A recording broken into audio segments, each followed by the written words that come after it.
के सरमन तीरथ की ढाली करमल कीरेगा तो न जाने काशी प्रागुलाज गए मथुरा बादरी नारा जल में सपरा सरमल बेटा गरम में जगला और बेटा तीरथ पूरे होगा सुनारायण ने कई बानी करमल कीरेगा तो न जाने के आसन सरजू चीर लगाई आधी रात में पोत्र जगाई अंधी अल्लाह वचन सुनाई और भारी अब को प्यास लगी सुबह लियाओ जल धीरे पानी अरे बेटा भर लियाओ जल धीरे पानी करो मन कीरेगा तो न जाने कि सर मन तू भी हाथ उठाए पहुंचे सरजू जी में जाए सर मन तू भी तुरंत डुबाई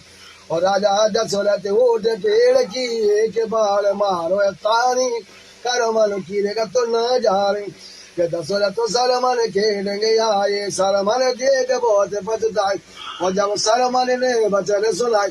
और माता पिता को प्यास लगी यस पिलाया जल धीरे पानी अरे माँ बाप पिलाया जल धीरे पानी करमल गिरेगा तो न जाने कि दशरथ तूने हाथ उठाए पहुंचे अंधी खेलेंगे जाए बिल्कुल दानी गाय और पानी कौन पिला ले आयो मुख से तुरे बोलो भारी अरे लाला मुख से तुरे बोलो भारी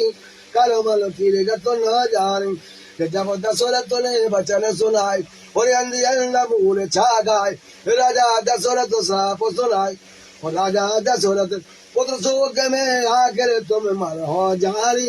करमल कीरेगा तो न जाने कि काहुर मात पिता गिरे लेके सरमन तीरथ की ढाली करमल कीरेगा तो न जानी।